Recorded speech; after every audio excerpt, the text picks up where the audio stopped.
May I speak in the name of the one who was and is to come. Amen. You may be seated. Has this ever happened to you? Someone tells you not to do something, and that's the very first thing you do, seemingly.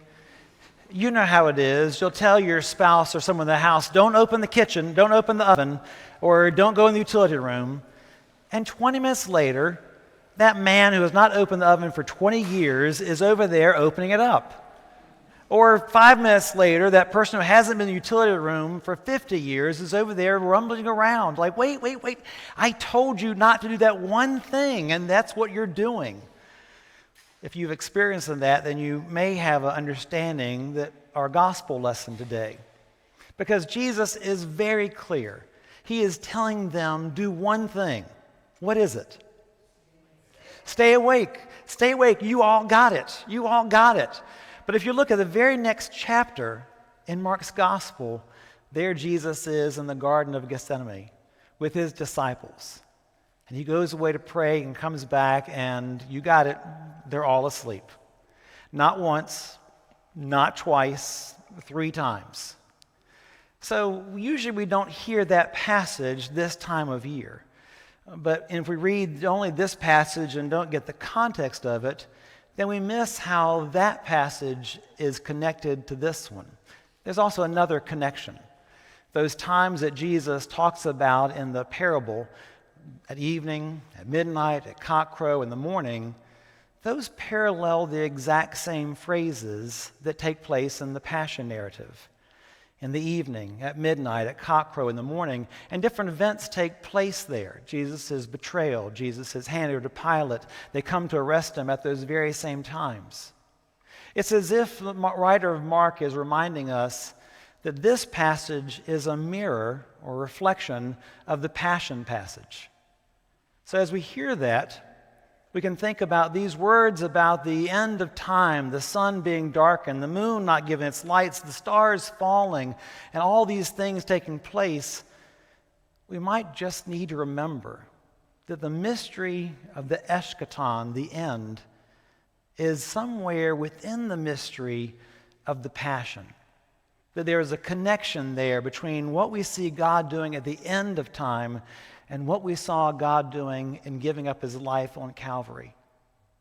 And the Passion is connected to the words of the Incarnation, because you can't kill a person if they've not become flesh and blood. So the mystery of the Incarnation, the mystery of the Passion, if we understand those, it can give us some comfort in not getting too frustrated, too worked up about the mystery of the end time.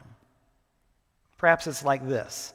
A couple years ago, I wanted to have a new well put on our property. Like many people, we have a well that we get our water from. And it's been there for 35 or 40 years, and it gets a little silty and sandy. So I called up Mr. Brown of Brown's Well Drilling and said, I need a new well. And he came out and looked over the property. I was trying to get an exact price from him so I'd know if I could afford to put this in and all the things. And he said, I can't tell you that. I can tell you I'm going to dig around this area, but it may be 50 feet, it may be 200. One time I dug a well in Gloucester that was 600 feet deep. I couldn't believe it. But I can tell you this. I dug the well that's currently on your property. I dug your neighbor's well. I dug that one and that one and that one and that one, pointing to all the houses around my neighborhood. He said, so I know something about this area, and I know something about wells, even if I don't know exactly about the one you're asking me to dig. It's the same way.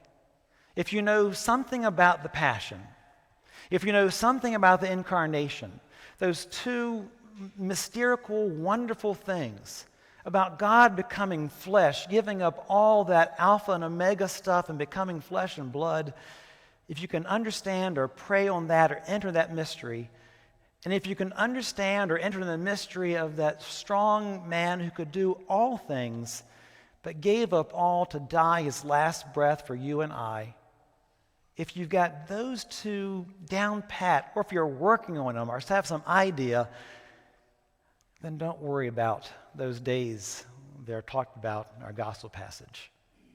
Because the God who came is the God who will come. Now, let me just give you a little, now you're calm and relaxed, say, oh good, no more left behind stuff going on here, we're all good, Jesus is going to take care of it, and that's right. But the instructions that he gives to those servants in the parable are twofold.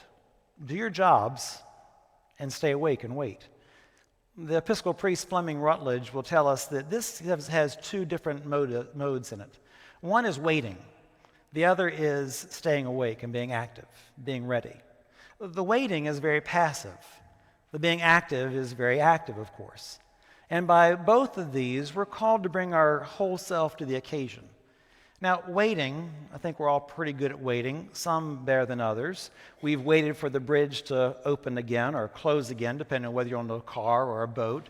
We've waited in line. We've waited in traffic. We've waited for babies to be born. We've waited for different news to come. You know, we can sort of settle in that waiting mode, and that's part of our life's reality, of waiting for the presence of God to come back among us. But there's also that active mode of doing the jobs that we're given to do. The master of the household leaves the many servants in charge of doing what they're doing. And they can do what they're doing because they know the keeper of the door is doing her job or his job. Likewise, you and I have work to do. And if we go back to those two mysteries I talked about, the mystery of the incarnation and of the passion, it gives us an idea of the kind of work we're supposed to be doing. We're going to hear in a few weeks the story of Mary and Joseph, of Elizabeth and John. We're going to hear the story of the angel Gabriel. They are all coming, and I hope that wasn't a spoiler for anybody in the room. If it was, stick around. We'll cover all that. All those things are coming, but the overall narrative of Christ's birth is one coming among the poor, the needy, the broken, the downtrodden. And on the other side of that mystery in the passion, there is the mystery of God comes not for Pilate, not for Herod alone, but for those who are oppressed. So we take our ministry as Christians in this time of year of not only waiting, but also actively preparing this world to be like the kingdom God would have it be, of keeping our minds, hearts, and eyes open for those who are at the least ends of our society, of taking care of the hungry, the homeless, the needy, taking care of those who have material comfort but perhaps are lonely or mournful. Those are the active things that we're called to. And again, by bringing our active and our passive parts together, we're asked in this time of year, as so many other times, to bring our whole self into God's presence. Advent gives us the assurance. It reminds us that God has come among us once. And this first Sunday of Advent, we're called to enter into ministry so that when God comes a second time, we may be found ready, and we greet that day with joy and welcome. May you have a blessed Advent. May you know that the God who was born, who died, who will come again, is behind you, before you, and with you. Amen.